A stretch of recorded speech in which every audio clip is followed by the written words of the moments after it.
Hello friends, welcome to कार की classes. Date आज की 1 जून 2021 और देख लेते हैं इंडियन एक्सप्रेस के एडिटोरियल और आइडिया पेज से इंपॉर्टेंट आर्टिकल जो भी हम डिस्कस करने वाले हैं। फर्स्ट आर्टिकल आपके सामने, अनडूइंग द डैमेज। अभी जो इकोनॉमी से रिलेटेड डेटा रिलीज किया गया फोर्थ क्वार्टर का 2020-21 फाइनेंशियल ईयर का, उससे रिलेटेड ये आर्टिकल है, जानेंगे इस आर्टिकल को।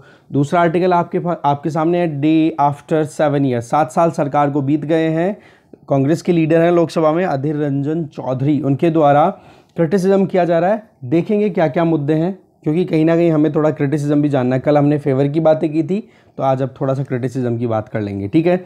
इसके अलावा अगर आइडिया पेज पे देखें तो पाकिस्तान का क्या रोल रहा है अभी तक वर्ल्ड में, वर्ल्ड पॉलिटिक्स की अगर बात की जाए, जब से हम इंडिपेंडेंट हुए हैं, हम का मतलब हो गया यहाँ पे पाकिस्तान और इंडिया दोनों की बात कर रहा हूँ मैं, ठीक है। तो पाकिस्तान ने किस तरीके से अपने प्ले कार्ड चलाएं, अपने ताश के पत्ते किस तरीके से चलाएं, वो जानेंगे, ठीक है। बिग टेक एक्सेस, इस आर्टिकल को आप कनेक्ट कर सकते हो, जो आपका इंफॉर्मेशन कम्युनिकेशन टेक्नोलॉजी वाला मैंने आर्टिकल एक डिस्कस किया हुआ है पूरा डिटेल में। तो उस आर्टिकल का, उस वीडियो का मैं लिंक डिस्क्रिप्शन बॉक्स में शेयर कर रहा हूँ, क्योंकि पूरी डिटेल मैंने अच्छे से कवर की है। तो आप एक काम करना, इस आर्टिकल को छोड़ के उस वीडियो को देख लेना, सब कुछ कवर हो जाएगा, रिवाइज हो जाएगा, स्टैटिक पोर्शन, करंट पोर्शन सारा कवर हो जाएगा। तो इस आर्टिकल को हम डिस्कस नहीं करने वाले हैं। और फिर हम एक आर्टिकल और डिस्कस करेंगे, सेविंग देयर चाइल्डहुड। इस आर्टिकल में बच्चों के साथ में क्या बिहेवियर अब करने की ज़रूरत है, क्योंकि जो मेंटल ट्रॉमा उन्होंने सामना किया है, सबसे पहली चीज़ तो ये स्कूलों से बाहर निकल गए, मतलब स्कूलें बंद हो गई बाहर का मतलब। दूसरी चीज़, घर में कहीं ना कहीं पेरेंट्स की डेथ हो गई कोविड के चलते। तीसरी चीज़, कहीं ना कहीं एक जो आप फाइनेंशियल स्ट्रेस देख सकते हो कि बच्चे कैसे देख रहे हैं कि अपनी फैमिली को, कि वो फैमिलीज़ कैसे कोप अप कर रही हैं परिस्थितियों के साथ में। तो उन चीज़ों को ध्यान में रखते हुए हमें क्या करने की ज़रूरत है, वो जानेंगे इस आर्टिकल के थ्रू, ठीक है।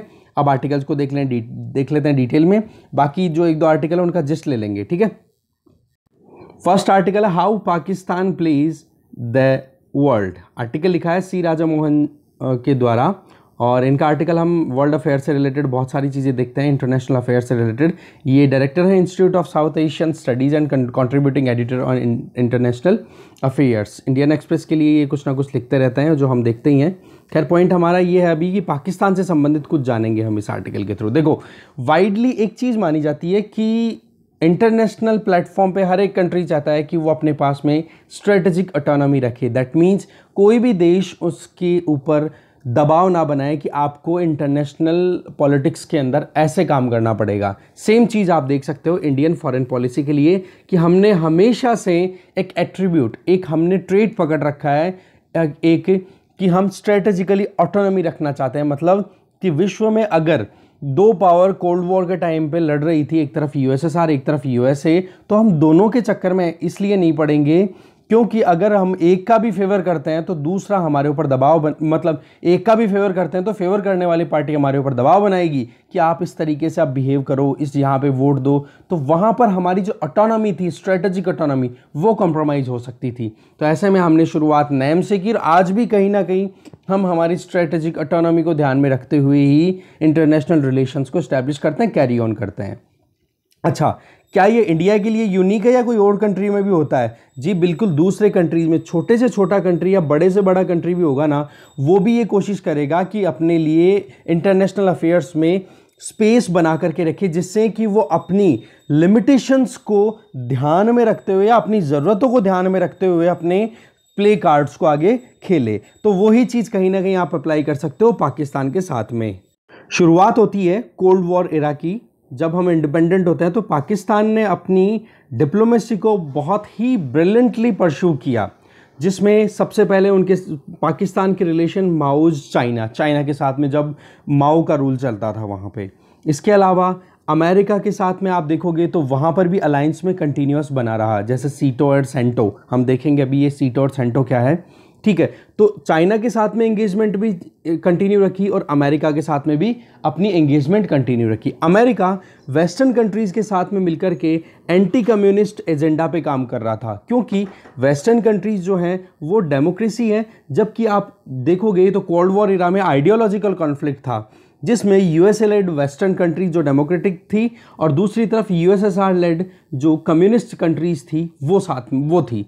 तो ऐसे में पाकिस्तान ने चाइना के साथ में भी अपने रिलेशन बनाए जो कि कम्युनिज्म के बेसिस पे काम कर रहा था माओ के अंडर में, और दूसरी तरफ आप देखोगे अमेरिका के साथ में भी अपनी एंगेजमेंट को कंटिन्यू रखा जो कि आइडियोलॉजिकल कॉन्फ्लिक्ट में था इस यूएसएसआर लेड ग्रुप के अगेंस्ट में। तो ऐसे में दोनों तरफ से अपने रिश्ते बनाए रखना एक बहुत ही इंपॉर्टेंट काम किया था वहां पे पाकिस्तान ने। शुरुआत में हम प्लस प्लस जानेंगे, पर खामियाजा भी भुगताया पाकिस्तान ने, वो हम लास्ट में भी जानेंगे। खैर फिलहाल हमारे लिए जरूरी है कि आगे क्या हुआ।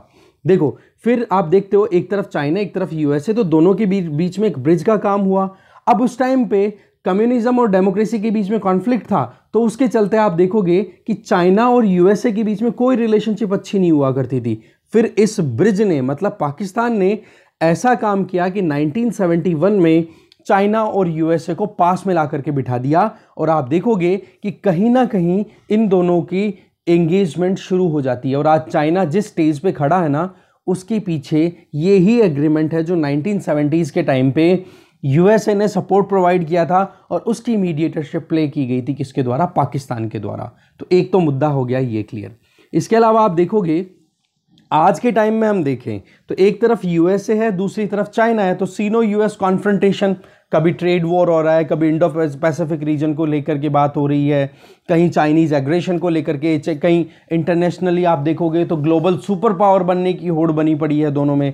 यूएसए तो चलो ठीक है बना हुआ है, बट अब चाइना चैलेंज कर रहा है। तो ऐसे में जो कॉन्फ्रंटेशन है उसमें आप देख सकते हो कि बहुत सारे मुद्दे ऐसे हैं कि इसमें कहीं ना कहीं पाकिस्तान जो है ना, वो अब कहीं ना कहीं थोड़ी मुश्किलों का सामना कर सकता है नेगोशिएट करने में।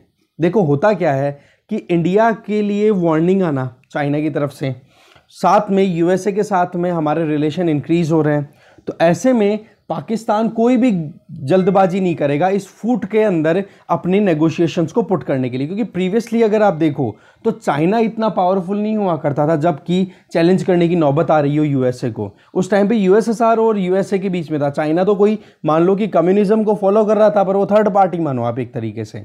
तो ऐसे में चाइना के साथ में एंगेजमेंट करने में पाकिस्तान के साथ में यूएसए को कोई ऑब्जेक्शन नहीं था। मतलब चाइना पाकिस्तान रिलेशन को लेकर के यूएसए ज़्यादा कोई ऑब्जेक्ट नहीं करता था। बट आज के टाइम पे कहीं ना कहीं प्रॉब्लम हो सकती है। देखो पाकिस्तान जो है ना, वो किसी भी हद में जा सकता है, पर अपने iron brother all time friend China को बिल्कुल नहीं छोड़ेगा। कारण कि चाहे कितनी बुरी परिस्थिति आई हो, आप देखोगे चाइना ने हमेशा से सपोर्ट किया है रावलपिंडी का।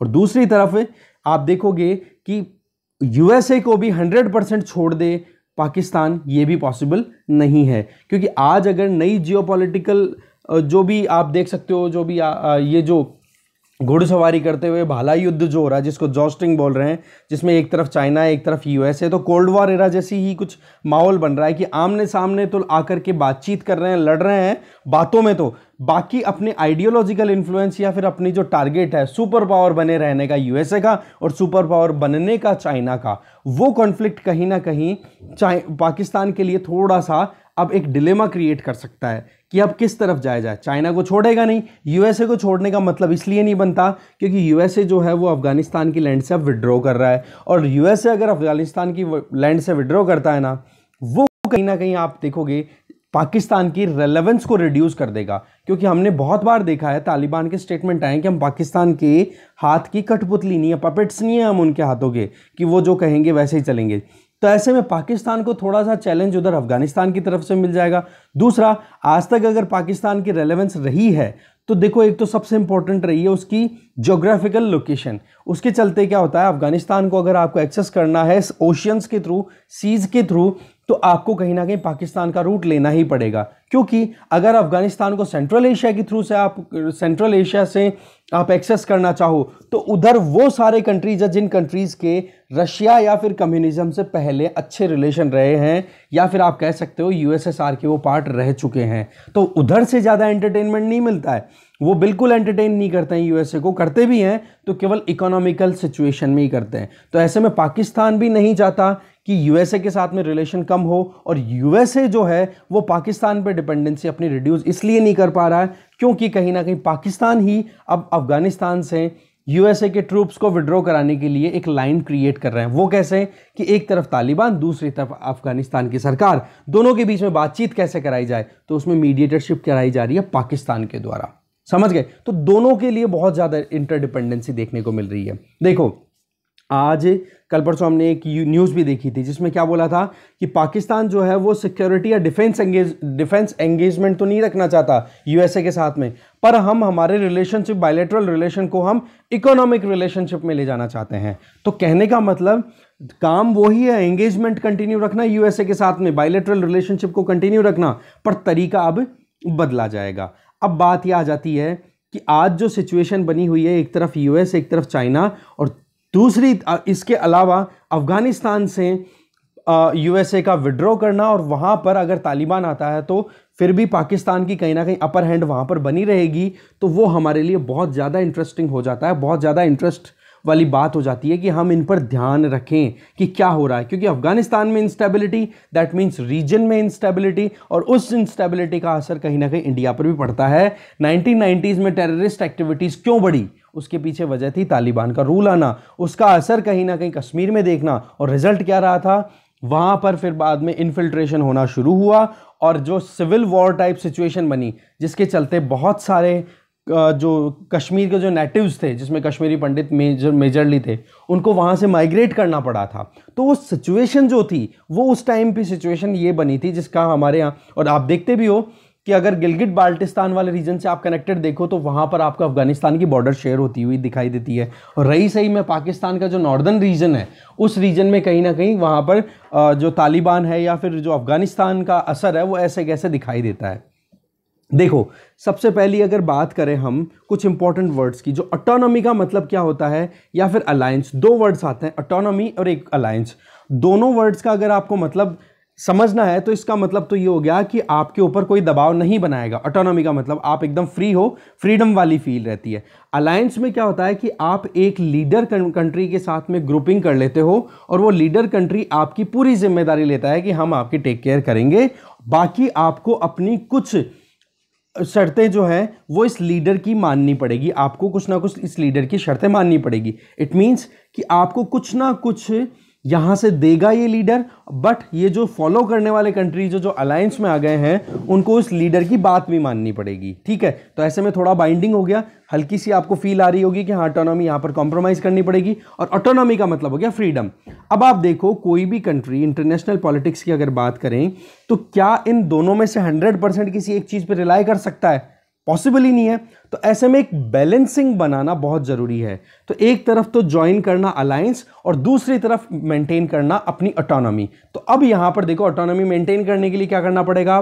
Balance of power. That means कि अगर आपने एक ग्रुप को ज्वाइन किया तो उस ग्रुप ने आपके ऊपर दबाव बनाया, तो आप उसको कैसे हैंडल कर सकते हो जब किसी उसी के ऑपोजिशन वाले दूसरे ग्रुप के साथ में आपके कुछ ना कुछ कांटेक्ट हो। तो ऐसे में क्या होगा, ये एक ग्रुप आपके ऊपर ज्यादा दबाव नहीं बना पाएगा। तो क्यों? क्योंकि आपके पास में बी ग्रुप का भी सपोर्ट है या बी ग्रुप का भी फेवर आपके पास अवेलेबल है। तो ये बैलेंसिंग करना एक अपने आप में इंपॉर्टेंट हो जाती है इंटरनेशनल पॉलिटिक्स में, और वही चीज कहीं ना कहीं पाकिस्तान ने की। ठीक है, कि अपनी सॉवरेनिटी भी बिल्कुल एक तरीके से इग्नोर नहीं की, और कहीं ना कहीं अपने रिलेशंस हैं वो भी क्रिएट करके रखे, किसके साथ में? यूएसए के साथ में। तो ये चीज यहां पर राइटर के द्वारा बताई जा रही है। अब देखो यहां पर एक अच्छा कारण आ जाता है कि इंडिया और पाकिस्तान ने क्यों अलग अलग ट्रेजेक्टरी फॉरेन पॉलिसी की चूज की। देखो जब हम इंडिपेंडेंट हुए 14 अगस्त को हुआ था 1947 में, पाकिस्तान 15 अगस्त को हम हो गए, तो हमारा तो क्या था कि हम एक बहुत बड़े कंट्री थे। हमें यूं लगता था, हमारे जो फर्स्ट प्राइम मिनिस्टर है, नेहरूज इंडिया इसलिए बोला जा रहा है क्योंकि फर्स्ट प्राइम मिनिस्टर हमारे जवाहरलाल नेहरू हुआ करते थे। तो उनके टाइम पे ना तो कोई हमारे एक्सटर्नल थ्रेट था, ना हमारे यहाँ पर ऐसा कुछ था कि हमें कहीं ना कहीं आगे प्रॉब्लम आ सकती है। कहने का मतलब कुछ इश्यूज नहीं आ रहे थे। जबकि दूसरी तरफ पाकिस्तान को थी इनसिक्योरिटी कि इंडिया जो है वो अब पाकिस्तान को हड़प सकता है, परेशान कर सकता है। तो ऐसे में पाकिस्तान को तो डर था, और इंडिया जो था वो कहीं ना कहीं एक इंडिपेंडेंट इंडिपेंडेंट अपना काम आगे बढ़ाना चाहता था। इसीलिए नेहरू ने तो शुरू कर दिया नॉन अलाइनमेंट मूवमेंट नैम। जबकि पाकिस्तान ने अपनी ज़रूरतों को या फिर इंडिया को बैलेंस करने के लिए क्या कर दिया? अलायंस क्रिएट कर लिया एंग्लो अमेरिकन्स के साथ में। अब आप देखो एंग्लो अमेरिकन्स क्या करना चाह रहे थे, कैसे भी करके एंग्लो अमेरिकन का मतलब है वेस्टर्न कंट्रीज, और कोल्ड वॉर के टाइम की बात है यहाँ पे। तो ऐसे में वो चाह रहे थे कि कम्युनिज्म को कैसे भी डिक्लाइन किया जाए, यूएसएसआर हो चाहे चाइना हो। तो उस टाइम पर पाकिस्तान के साथ में अगर इनका अलायंस बना तो उसका इनका तो टारगेट क्या था कि कम्युनिज्म ज़्यादा ना फैले। दूसरी तरफ पाकिस्तान की क्या ज़रूरत थी कि कहीं ना कहीं इंडिया को अगर कंटेन करना है तो हमें वेस्टर्न कंट्रीज़ का सपोर्ट लेना चाहिए। तो ऐसे में आप देखोगे दोनों की होगी कन्वर्जेंस, साथ में बैठ गए और दो एग्रीमेंट होते हैं यूएसए के साथ में पाकिस्तान के। एक तो होता है South East Asian Treaty Organization जिसको सीएटो बोला जाता है, एक होती है सेंट्रल ट्रीटी ऑर्गेनाइजेशन जिसको बोला जाता है सेंटो। ये होती है 1950s में, मिड में आते आते हैं। पर वो बात अलग है कि ये ज़्यादा लंबे समय तक चली नहीं। पर एक चीज़ हो गई कि पाकिस्तानी आर्मी की जो गुडविल है वो वेस्टर्न कंट्रीज़ में धीरे धीरे बढ़ने लग गई, क्योंकि अब पाकिस्तान जो है वो कहीं ना कहीं ठेकेदार बन गया था सेंट्रल एशिया का, या फिर आप कह सकते हो साउथ ईस्ट एशिया का। तो ऐसे में पाकिस्तान की आर्मी की रेलेवेंस बननी शुरू हुई। पर आप देखोगे कि ये सिचुएशन जो है वो ज़्यादा दिनों तक चली नहीं। ये जो एग्रीमेंट्स थे ना ये ज़्यादा लंबे समय तक चले नहीं, फिर बाद में धीरे धीरे ये ख़त्म होने शुरू हो गए थे। और यहाँ पर पाकिस्तान का कोई टारगेट ये थोड़े ना था कि कम्युनिज्म को रोकना है, क्योंकि एक तरफ तो कम्युनिस्ट चाइना से रिलेशन भी तो थे।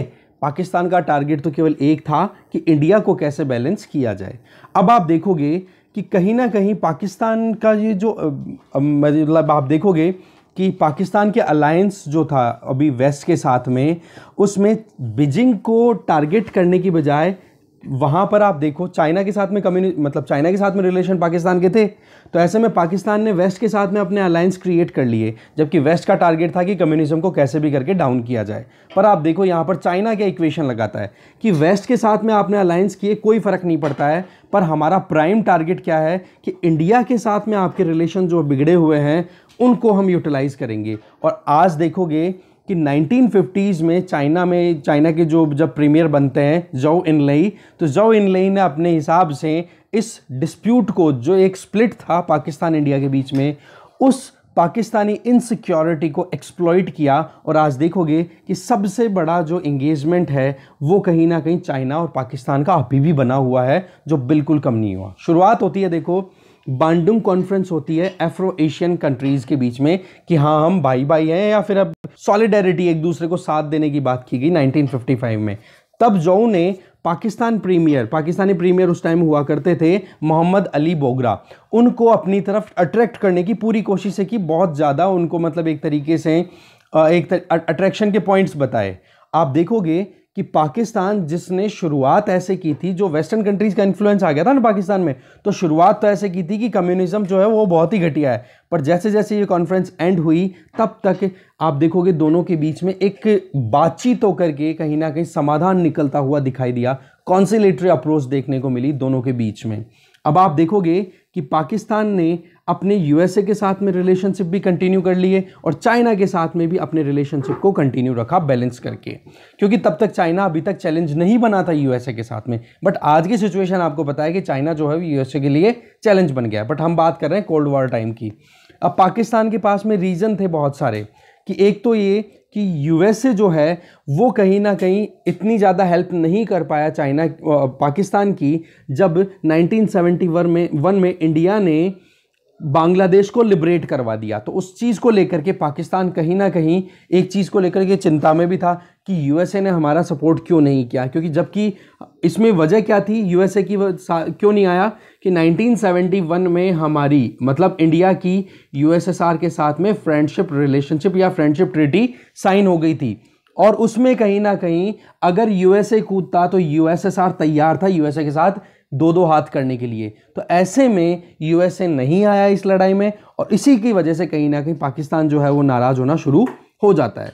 पर फिर से यूएसए और पाकिस्तान के रिलेशन की एक रेलेवेंस बननी शुरू होती है जब अफगानिस्तान में 1979 के बाद में सोवियत यूनियन के ट्रूप्स का इन्वेजन होता है और अफगानिस्तान की पूरी ज़मीन को वो ग्रैब कर लेते हैं। तो पाकिस्तान इस चीज़ को लेकर चिंता में आ जाता है कि आज अफगानिस्तान को हड़प लिया यूएसएसआर ने, तो कल को ना हमें भी हड़प सकता है।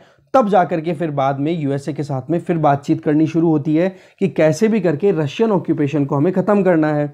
रिजल्ट क्या निकलता है कि पाकिस्तान की हेल्प की जाती है यूएसए के द्वारा, और पाकिस्तान अपने यहाँ पर लड़ाके तैयार करता है और वो लड़ाके भेजे जाते हैं कि आप कैसे भी करके रशियन ऑक्यूपेशन को खत्म करो और वहां से भगाओ। तो एक रिन्यूड पार्टनरशिप बनती हुई दिखाई दी आपको, ठीक है।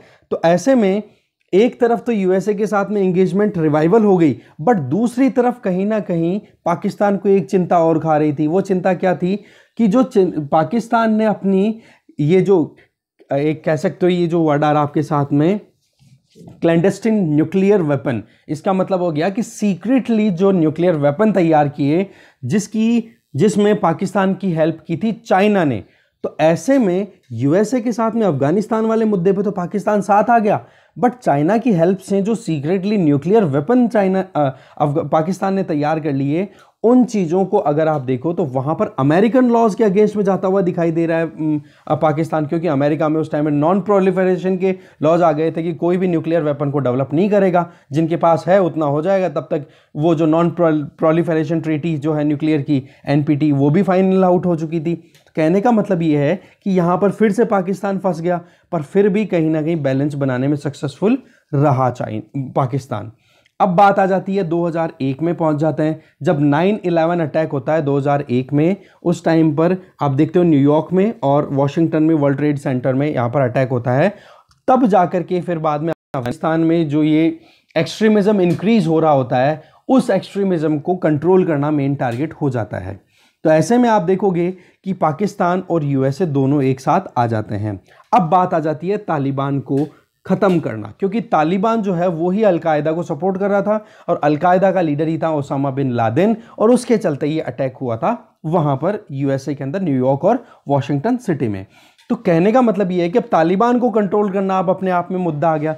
पहले तो 1979 में अलायंस तो किस लिए आया था कि रशियन ऑक्यूपेशन को खत्म करना है, फिर बाद में 2001 आते आते आपका क्या टारगेट हो जाता है, तालिबान को खत्म करना है। और तालिबान के लड़ाके कौन थे, ये वही लड़ाके थे जो पाकिस्तान ने अपने यहाँ पर ट्रेंड किए और रशियन ऑक्यूपेशन को खत्म करने के लिए वहां पर भेजे थे।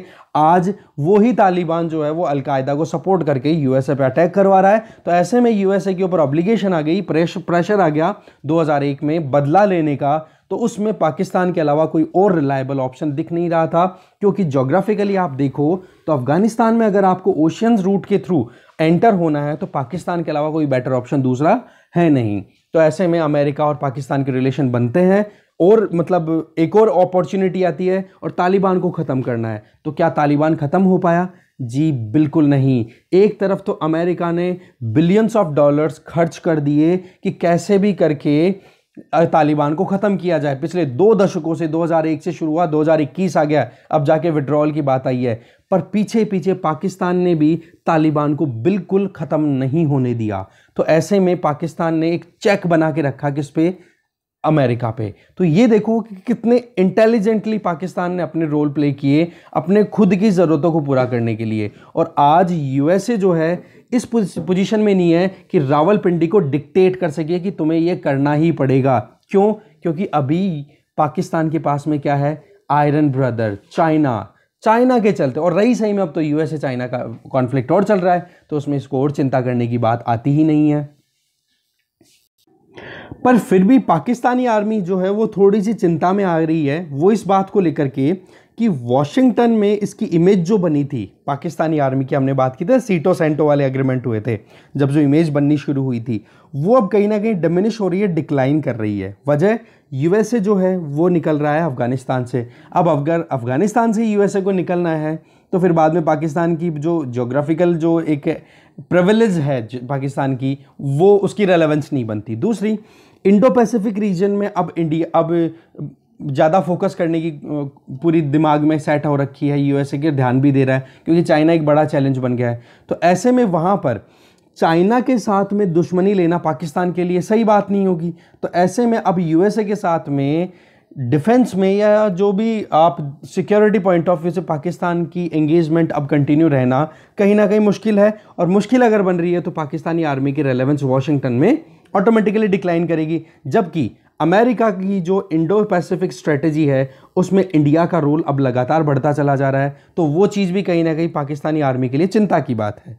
अब बात आ रही है कि क्या पाकिस्तान के इन कदमों को या जो स्टैंड है उसको हमें अंडर एस्टिमेट करना चाहिए? जी बिल्कुल भी नहीं, हम अंडर एस्टिमेट नहीं कर सकते हैं, क्योंकि ग्लोबल करंट की अगर बात करें तो वो शिफ्ट हो रहा है। जिसमें इंडिया जो है, इंडिया की इमेज एक क्लाइंट स्टेट की अब नहीं रही है, ठीक है। पाकिस्तान की अगर बात करो तो अभी तक जितना अपनी खुद की ज़रूरतों के हिसाब से पावर अलायंस को मैनिपुलेट किया है, वो प्रॉब्लम, वो चीज़ें जो हैं वो अब इतनी आसान नहीं है जो पहले हुआ करती थी, क्योंकि पाकिस्तान के सामने कुछ कॉम्प्लिकेटेड सिचुएशंस हैं। उन कॉम्प्लिकेटेड सिचुएशंस की बात करो तो नंबर 1 बात आ जाती है, इकोनॉमी बहुत ज़्यादा डिक्लाइन कर गई। पाकिस्तान की इकोनॉमी केवल $300 बिलियन की है, जो कि इंडिया की इकोनॉमी की केवल 1/10 हिस्सा है, मतलब 1/10 पार्ट है, उससे भी छोटा। पर कैपिटा जीडीपी अगर देखो तो पाकिस्तान में वहाँ पर बहुत ही कम है, तो वो चीज़ आ गई। इसके अलावा सेकंड पॉइंट यहाँ पे बताया जाता है कि कश्मीर मुद्दे को लेकर के हमेशा एक बात चल रही रहती है कि कश्मीर को अलग करवाना इंडिया से, तो अब वो चीज़ बहुत दूर है, अब पाकिस्तान से परे निकल चुकी है वो चीज़। बातें भले ही कितनी कर ले कश्मीर को अलग करवाने की इंडिया से, बट आज इंडिया का जो ओहदा है वो बिल्कुल चेंज हो चुका है। दूसरी तरफ अफगानिस्तान में अपने खुद के सिक्के अच्छे तरीके से चलाना, वो भी अब कहीं ना कहीं पाकिस्तान के लिए मुश्किलें पैदा करेगा, क्योंकि एक तरफ तालिबान भी आंखें दिखा रहा है तो दूसरी तरफ अफगानिस्तान सरकार भी जो है वो कहीं ना कहीं इतने ज़्यादा रोल मतलब प्ले नहीं होने देगी पाकिस्तानी आर्मी का या फिर वहाँ की जो इन्वेस्टिगेशन एजेंसी ISI उसका। फिर बात आती है आगे कि यहाँ पर हमें ज़्यादा कोई उसमें एक सरप्राइज़ नहीं होने की ज़रूरत है कि रावलपिंडी, दैट मीन्स पाकिस्तान की जो रीओरिएंटेशन है उसको रिकग्निशन वर्ल्ड जियोपॉलिटिक्स में नहीं मिलेगी। बट पॉइंट वही चीज़ है कि नेबर्स के साथ में अब परमानेंट वॉर करना अब पाकिस्तान के लिए इतना ज़्यादा ज़रूरी नहीं है, कारण कि अब इकोनॉमी बहुत ज़्यादा डिक्लाइन कर गई। तो आप भी जानते हो कि क्या बात हो गई, हम नेबर्स के साथ में पीसफुल कोएग्जिस्टेंस इंश्योर करना चाहते हैं। अब एक तरफ अफगानिस्तान की बात करो, चाहे दूसरी तरफ ईरान की बात करो या इंडिया की बात करो, सबके साथ में पीसफुल कोएग्जिस्टेंस इंश्योर करने के लिए पाकिस्तान तैयार है। जैसा कि स्टेटमेंट आ भी गया था फरवरी में जनरल कमर जावेद बाजवा के द्वारा मार्च के टाइम पे, कि कैसे भी करके हम अब ज़्यादा एस्केलेशन नहीं चाहते हैं। इसी बीच में तीसरा जो मुद्दा आता है जिसके बारे में ज़्यादा बातचीत नहीं की जाती, वो ये है कि पाकिस्तान में जो इस्लामिज़म के नाम पर जो पॉलिटिकल इंस्ट्रूमेंट्स काम कर रहे हैं वो इतने ज़्यादा स्ट्रॉन्ग हो गए हैं कि आज वहाँ पर पाकिस्तान का जो स्टेट, दैट मीन्स पाकिस्तान की सरकार एक कोहेरेंस बनाने में भी सक्सेसफुल नहीं है, क्योंकि जो शिया सुन्नी कम्युनिटी का जो कॉन्फ्लिक्ट है ना वो पाकिस्तान के अंदर भी कंटिन्यू चलता रहता है। आप देखते हो कि कभी कोई मस्जिद पे अटैक हो रहा है, कभी कहीं पे स्कूल्स पे अटैक हो रहा है, तो वो जो डिवीज़न है ना वो कोल्ड वॉर टाइम पे इतना नहीं हुआ करता था, पर वो इस्लामिज़म का जो एक्सट्रीमिज़म वाला जो पॉइंट है ना वो इतना ज़्यादा बढ़ गया है कि कहीं ना कहीं पाकिस्तान को वो इंटरनल इश्यूज़ को टैकल करने में भी बहुत ज़्यादा परेशानियां हो रही है। अगर 1950s की बात करें तो पाकिस्तान का प्रोस्पेक्ट क्या था, ईस्ट एशिया और मिडिल ईस्ट, इन दोनों के बीच में कहीं ना कहीं एक रेलेवेंस रखनी, एक कनेक्टिंग पॉइंट था। बट आज इकोनॉमिक अब पर इतनी सारी चीज़ें हमने देखी, लॉस क्या हो रहा है, आज लॉस है इकोनॉमिक डेवलपमेंट पे पाकिस्तान ने ध्यान नहीं दिया और केवल एक चीज़ पे दिमाग लगाई कि कैसे हम हमारे यहाँ पर एक माहौल बना करके रख सकते हैं, क्योंकि इंडिया को एक दुश्मन मान लिया। और आज भी पाकिस्तान में सरकारें बनती बिगड़ती हैं केवल और केवल इंडिया के मुद्दे पर। इंडिया में चलो ठीक है कि पाकिस्तान का मुद्दा कभी थोड़ा बहुत आगे पीछे ऊपर नीचे होता रहता है, पर 100% क्या सरकारें पाकिस्तान के मुद्दे पर बनती हैं हमारे? जी बिल्कुल नहीं। पाकिस्तान में इंडिया के मुद्दे पर सरकारें बनती हैं बिगड़ती हैं, और वो भी कश्मीर मुद्दा तो बहुत ही ज़्यादा।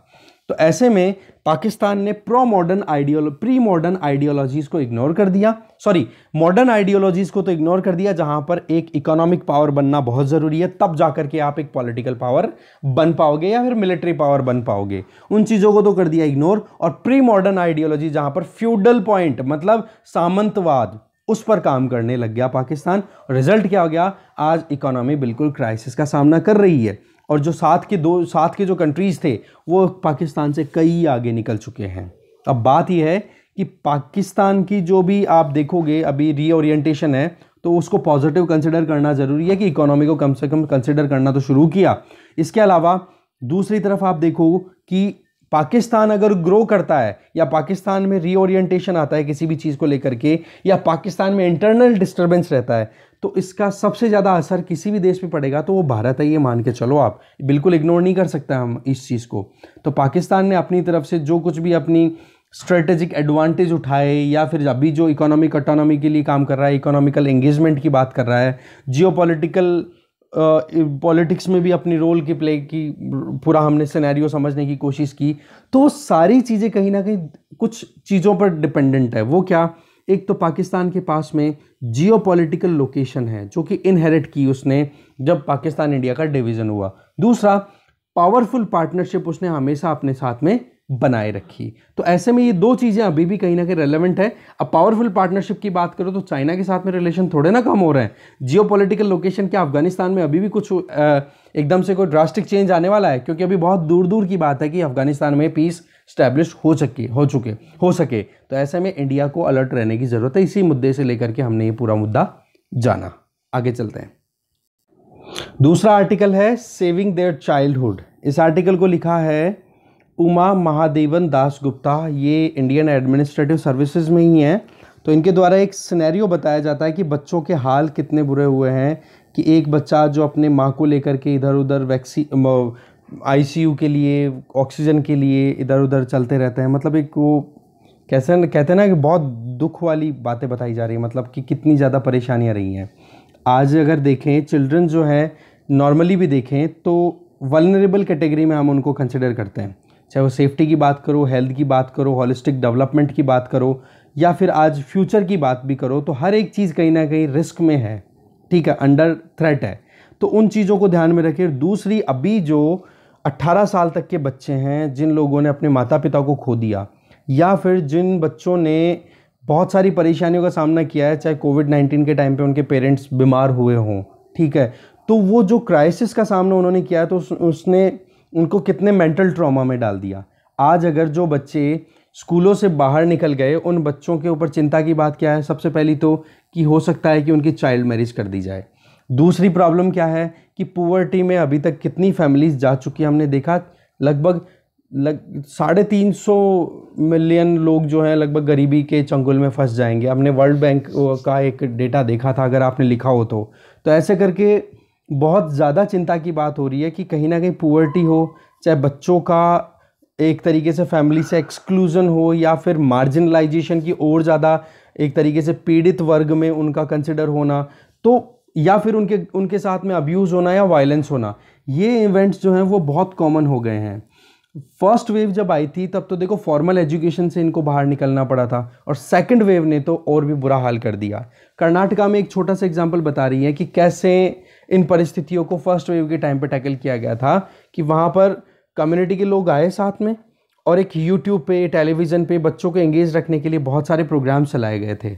उन प्रोग्राम्स से क्या हुआ कि बच्चे जो हैं गाँवों में भी कहीं ना कहीं दूर दूर भी जिनको एक्सेसिबिलिटी थी इंटरनेट की या टीवी की, वो एंगेज रहे। दूसरा, गाँवों में लाइब्रेरीज थी, उनको रिवाइटलाइज किया, रिवैम्प किया, इनको रिनोवेट किया, जिससे कि बच्चों को वहाँ पर आराम से पढ़ने के लिए या फिर एक रूटीन फिक्स कर दिया। एक हमने देखा था एग्जाम्पल कर्नाटका के अंदर कि मंदिरों में बिठा करके टीचर्स पढ़ा रहे थे दूर दूर, जिससे सोशल डिस्टेंसिंग भी मेंटेन हो गई थी और पढ़ाई भी हो पाई। तो फर्स्ट वेव के टाइम पर जो बहुत ज़्यादा एफर्ट्स लगाए गए थे रूरल या लोकल, ये जो अर्बन लोकल बॉडीज़ हैं उनके द्वारा, बोले उनका हमें आउटकम देखने को मिला था। और उसमें मेन टारगेट क्या था कि 18 साल से छोटे बच्चों के लिए हम कैसे भी बेटरमेंट कर सके। सर्वे भी किए गए थे और उनके लिए अरेंजमेंट्स भी किए गए थे कि आंगनवाड़ी के अंदर भी जो उनको खाना पीना जो मिल रहा था उसकी सप्लाई में प्रॉब्लम ना हो, एजुकेशन में भी उनकी ज़्यादा ब्रेक नहीं आए, कम से कम एंगेज तो रहें, नहीं एक बार डिस्कनेक्ट हो जाते हैं। जैसे बच्चों के साथ में आपने भी देखा होगा कि जो छोटे बच्चे पढ़ाई से डिस्कनेक्ट हो गए, उनको रिकनेक्ट करने में बहुत जोर आएगा, बहुत परेशानियों का सामना करना पड़ेगा। बट सेकेंड वेव तो आपको पता ही है कि कुछ हफ्तों के अंदर अंदर इतना बुरा हाल कर दिया है कि ये डिस्ट्रेस शायद ही ज़िंदगी भर कभी ख़त्म हो पाएगी। 12 साल का एक बच्चा हॉस्पिटल से हॉस्पिटल भटक रहा है अपनी माँ के ट्रीटमेंट के लिए। एक छोटा बच्चा अपने दोनों पेरेंट्स के बीमार होने के चलते कितना मेंटल ट्रॉमा देख रहा होगा। रही सही में डेली वेजेस की बात करो, जो रोज़ाना कमा के लेके आते हैं, रोज़ाना पेट भरते हैं, उन परिवारों के बच्चों का हाल क्या हो गया। बच्चे घर पर रहकर अपने परिवारों को देख रहे हैं कि कैसे कोविड-19 के टाइम पे वो कोप अप करें। तो ये परिस्थितियां हमें बता रही हैं कि वाकई में बहुत ज़्यादा बुरा हाल हो रहा है छोटे बच्चों का, और हम जानते भी हैं, देखते भी हैं इन चीज़ों को। पर सवाल ये आता है कि सोल्यूशन क्या है। सोल्यूशन ये है एक तो कि बच्चों को कहीं ना कहीं सेपरेट कोविड आइसोलेशन सेंटर्स देने की ज़रूरत है, क्योंकि कहीं ना कहीं एक डर क्या है अभी कि थर्ड वेव ऑफ कोविड-19 आ सकती है, जिसमें सबसे ज़्यादा खतरा रहेगा तो छोटे बच्चों को। तो ऐसे में सेपरेट कोविड आइसोलेशन सेंटर हो, जहां पर पेरेंट्स के साथ में बच्चा रुक सकता है अगर आज की बात की जाए, और फ्यूचर में जो बच्चा है उसके अगर कोई परेशानी होती है, क्योंकि हमें प्रिपेयर रहना पड़ेगा। अगर हम इन चीज़ों को नहीं मानेंगे या नहीं समझेंगे तो हम प्लान नहीं कर पाएंगे। तो सेकंड वेव ने जो हैवॉक मचा है ना, जो परेशानियां क्रिएट की है ना, वो फिर से थर्ड वेव कर देगी। तो ऐसे में हमें इनको रियलिटीज़ को मानना पड़ेगा, नेगेटिव नहीं बोल रहा हूं मैं यहाँ पे, ठीक है। तो ऐसे में सेपरेट कोविड आइसोलेशन सेंटर हो, तो कि जब बच्चे को क्वारंटीन सेंटर पे रखा जाए तो वहां पर एक पेरेंट्स में से कोई एक पेरेंट उसके साथ में रहे, नंबर 1। नंबर 2, जो चाइल्ड प्रोटेक्शन स्टाफ है उनकी ट्रेनिंग अच्छे से होनी चाहिए, जिससे कि एक गार्जियन वाली फील आए बच्चे के अंदर कि हाँ ये मेरे केयर टेकर हैं। इसके अलावा हमने कितनी सारी न्यूज़ देखी, 577 बच्चों की एक न्यूज़ आई थी जिसमें हमने देखा था women and child development ministry ने अपनी तरफ से स्टेटमेंट दिए थे कि 577 बच्चे जो हैं वो अनाथ हो गए, ऑर्फन्ड हो गए हैं। तो उनकी प्रोटेक्शन के लिए स्टेट गवर्नमेंट्स ने, सेंट्रल गवर्नमेंट ने अपनी तरफ से बहुत काम किया है। पर फिर भी कहीं ना कहीं चाइल्ड वेलफेयर कमिटीज़ जो हैं पॉक्सो एक्ट के अंडर में जो स्टैब्लिश होती हैं, उनका काम करना एक्टिवली बहुत ज़रूरी है, क्योंकि कोविड ऑर्फन्स के यहाँ पर उनके साथ में एक्सप्लॉइटेशन, अब्यूज़ करना, उनकी ट्रैफिकिंग करना, वो बहुत चिंता की बात है। तो ऐसे में एक लीगल प्रोसेस के थ्रू ही अगर किसी को अडॉप्ट करवाना हो तो वो हो। बाकी जो किनशिप्स हैं, दैट मीन्स जो रिलेटिव्स हैं, जो क्लोज रिलेटिव्स हैं, उनके ऊपर एक बार जिम्मेदारी जानी जरूरी है कि वो अपने आसपास के जो बच्चे हैं जिनको परेशानी का सामना करना पड़ा है, उन बच्चों की टेक केयर करें। इसके साथ में अगर देखें, हमें ज़रूरत है कि फिजिकल ट्रायजिंग अगर पहले से ही कर ली जाए कि हमें प्रायोरिटी किस पेशेंट को देनी है, किसको नहीं देनी है। तो ऐसे में हम थर्ड वेव जो आएगी उसको टैकल कर पाएंगे, क्योंकि अभी जो प्रॉब्लम है वो क्या, रिसोर्सेज की कमी। और रिसोर्सेज की कमी के चलते जिन लोगों को हल्का फुल्का भी प्रॉब्लम थी, उन लोगों ने ऑक्सीजन सिलेंडर बुक कर लिए, और जिन लोगों की सिचुएशन बहुत ख़राब हो गई थी, कंडीशन हाल ख़राब हो गए थे, उन लोगों को ऑक्सीजन सिलेंडर मिले ही नहीं। तो ये हाल ना हो, इसके लिए भी हमें पहले से तैयार रहने की ज़रूरत है। तो ऐसे में फिजिकल ट्रायज सिस्टम पे काम करने की ज़रूरत है, हॉस्पिटल्स की अरेंजमेंट की ज़रूरत है, आईसीयूज़ की पहले से अरेंजमेंट करने की ज़रूरत है। देखो, सेकंड वेव ने कहीं ना कहीं कम्युनिटीज़ का जो रोल था उसको और ज़्यादा हाईलाइट कर दिया है कि जो सामुदायिक जो भी संस्थान हैं, जो कम्युनिटी इंस्टीट्यूशंस हैं, उनको बहुत ज़्यादा काम करने की ज़रूरत है, उनको भी सपोर्ट की ज़रूरत है, तो वो सपोर्ट भी प्रोवाइड करें। दोनों चीज़ें होनी बहुत ज़्यादा ज़रूरी हो जाती है। दर्द और ट्रॉमा, जो स्ट्रेस है, उसके लेवल को आज अगर मेज़र किया जाए तो एक कह सकते हैं कि बहुत ज़्यादा लेवल तक बढ़ चुका है। तो ऐसे में काम क्या किया जा सकता है, जो डिस्ट्रिक्ट में school teacher, nurses, mental health counsellor, anganwadi supervisor, इनको ट्रेनिंग दी जा सकती है, जिससे कि वो कम्युनिटी में एक पॉजिटिव लहर फैला सकें कि ज़्यादा चिंता करने की ज़रूरत नहीं है, बच्चों को इमोशनल सपोर्ट दी जा सके, पर्टिकुलरली उन टीनेजर्स को जिन्होंने अपने माता पिता को स्ट्रगल करते हुए देखा है, चाहे इस बीमारी के खिलाफ या फिर जो लाइवलीहुड अर्न करने के लिए जो मुश्किलें हो रही हैं उनके खिलाफ। तो ज़रूरत क्या है, कम्युनिटी की तरफ से भी सपोर्ट आए। सरकारों के द्वारा सपोर्ट ऑलरेडी दी जा रही है, कि जिसमें चाहे हमने देखा केरला की तरफ से भी आया है, दिल्ली सरकार ने भी बोला है कि कहीं ना कहीं फ्री एजुकेशन दी जाए, उनको हेल्थ केयर में उनकी अच्छी एक सपोर्ट दिया जाए, मंथली अलाउंसेस दिया जाए, मेंटरशिप प्रोवाइड की जाए। ये सारी चीज़ें हैं जब तक कि वो बच्चा एडल्ट ना हो जाए, तो ये चीज़ें कंटिन्यू करने की ज़रूरत है। इसके अलावा अगर देखें तो हमें कहीं ना कहीं आज शॉर्ट टर्म, मीडियम टर्म और लॉन्ग टर्म तीनों तरीके की प्लान करने की ज़रूरत है। और इसमें देखो कि ऑलरेडी जो बच्चों के लिए काम कर रहे थे हम प्री पेंडेमिक टाइम पे, वो बंद नहीं होने चाहिए। इसका मतलब हो गया, जैसे आंगनवाड़ी स्कूल्स में जो मील सप्लीमेंट्स मिल रहे थे, खाने का जो व्यवस्था थी, वो नहीं रुकनी चाहिए, क्योंकि नहीं तो फिर लॉन्ग टर्म में परेशानियां हो जाएगी। सिमिलरली यंग चिल्ड्रन हैं, उनकी मॉनिटरिंग प्रॉपर हो, काउंसलिंग हो, साथ में प्रेग्नेंट वुमेन या ब्रेस्ट फीडिंग जो मदर्स हैं, उनकी जो वेलफेयर के लिए जो स्कीम चल रही है, उनमें कोई कमी नहीं आनी चाहिए।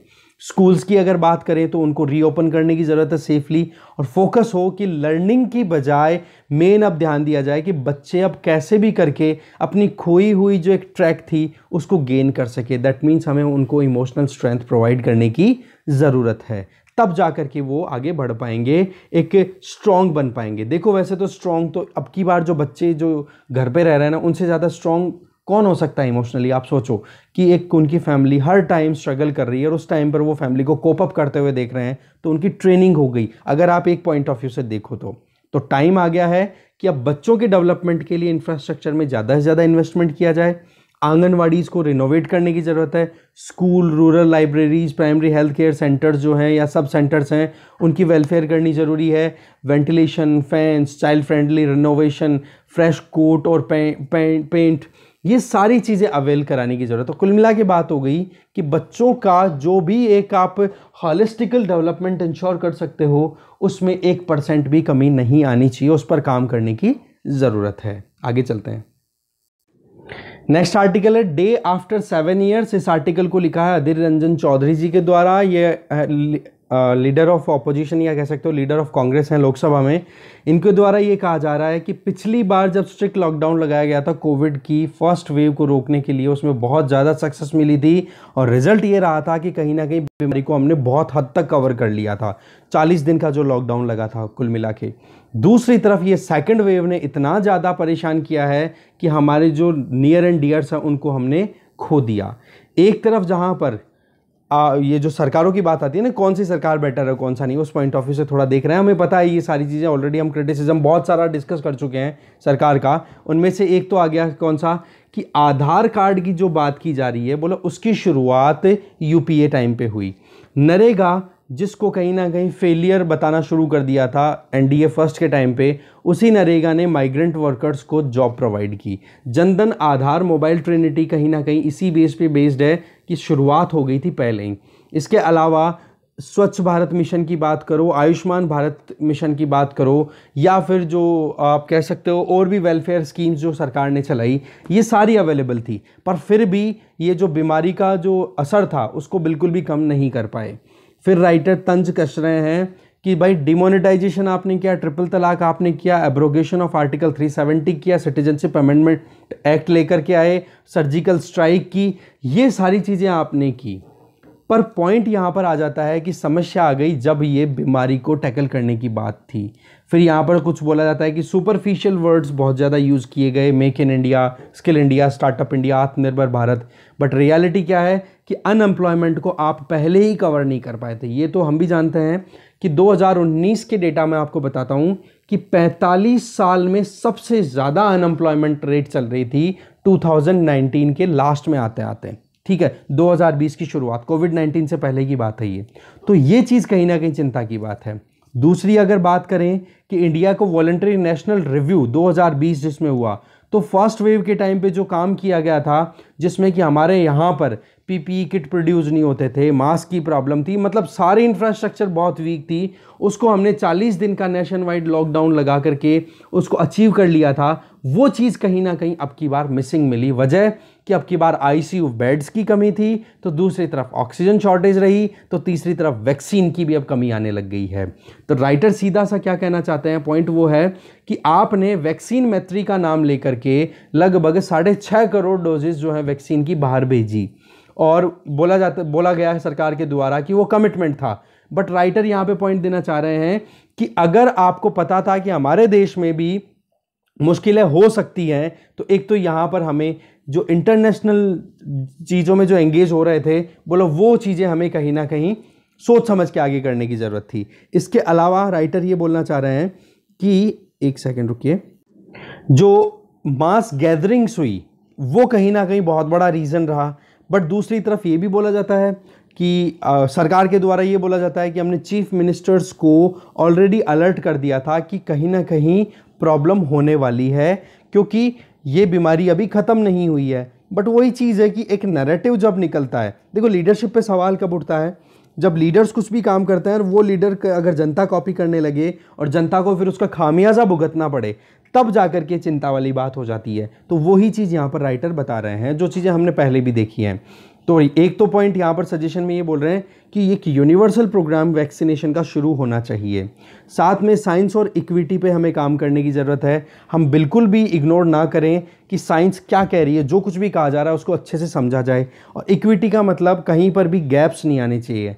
हैव्स और हैव नॉट्स नहीं होने चाहिए, सब में इक्वली डिस्ट्रीब्यूशन होना चाहिए वैक्सीन का। एक टाइमलाइन में मैनर में वैक्सीन अवेलेबल होना चाहिए सभी को। अब इस चीज़ के लिए देखो सुप्रीम कोर्ट ने एक नेशनल टास्क फोर्स भी इस्टेब्लिश की है, वो देखते हैं वो क्या रिजल्ट लेकर के आती है, वो एक टाइम बताने वाला है। इसके अलावा ऑक्सीजन प्लांट्स को जो आप कह सकते हो जो इस्टेब्लिशमेंट है हॉस्पिटल विसिनिटीज़ में, तो वो चीज़ भी की जा सकती है। साथ में ये भी बोला जा रहा है कि अभी जो कुछ भी हो रहा है उसमें एक तो freedom of speech and expression को कहीं ना कहीं कर्ब करने का एक सीक्वेंस देखने को मिलता है, जो नहीं होना चाहिए क्योंकि हम एक डेमोक्रेटिक कंट्री हैं। साथ में ये भी कहा जा रहा है आगे कि हमने चेस्ट थंपिंग बहुत की थी कि जब हमने वैक्सीन डेवलप किया, वैक्सीन को प्रोड्यूस किया, उसके बाद में वैक्सीन एक्सपोर्ट भी किया, तब हमने कहा कि हमने बहुत बढ़िया तरीके से बीमारी ख़त्म की, पर पता पड़ा कि पीछे से महाराष्ट्र में सेकेंड वेव ऑफ कोविड-19 शुरू हो चुकी थी। तो बोले एक जल्दबाजी नहीं करनी चाहिए। तो पॉइंट यहाँ पर यह है कि हाल बहुत बुरे हैं, इन बुरे हालों से हमें अगर अब निकलना है तो कॉपरेशन करने की ज़रूरत है।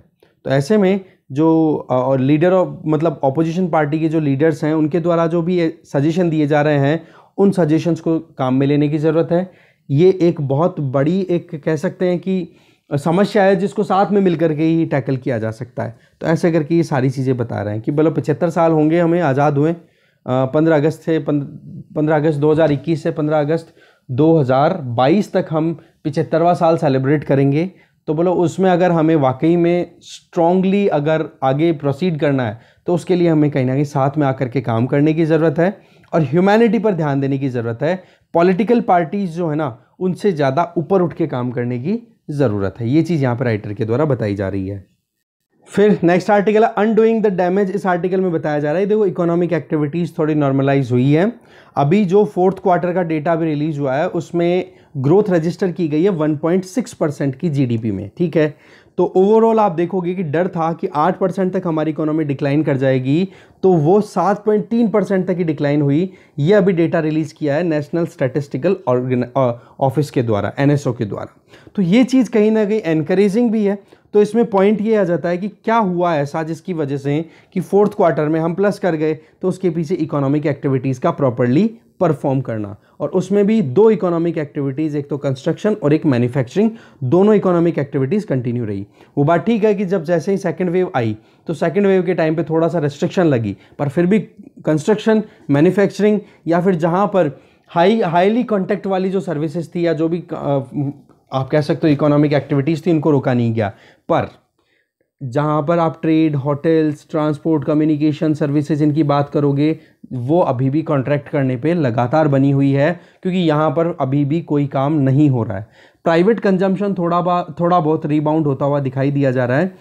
अगर हम देखें पिछले 3 क्वार्टर्स में लगातार, मतलब आप घर पे ला करके क्या कंज्यूम कर रहे हो, वो थोड़ा सा इंक्रीज हो रहा है। इसके पीछे कहीं ना कहीं सरकार के द्वारा जो सब्सिडी प्रोवाइड की जा रही है ना, सब्सिडी का जो पेमेंट दिया गया है, चाहे वो फर्टिलाइजर्स की सब्सिडी टाइम पे देने की बात हो या फिर एग्रीकल्चर में जो एमएसपी वाली जो सब्सिडी, एमएसपी जो फिक्स की जाती है उसको देना हो, या फिर कहीं और सब्सिडी इलेक्ट्रिसिटी वाली या कहीं पर भी, तो सब्सिडीज़ का जो पेमेंट था उसको सेंट्रल गवर्नमेंट के द्वारा जल्दी से किया गया।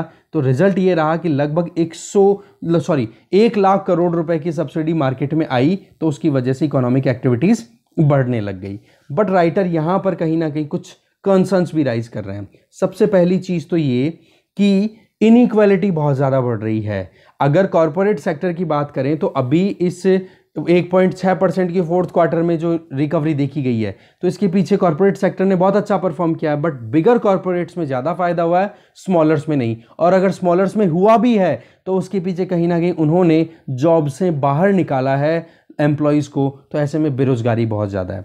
दूसरी चीज़, किसी भी क्वार्टर का डेटा आपको इनफॉर्मल इकोनॉमी के बारे में नहीं बताता, और हमारे यहाँ पर 85% जो एम्प्लॉयमेंट है वो इनफॉर्मल जॉब्स में मिलती है।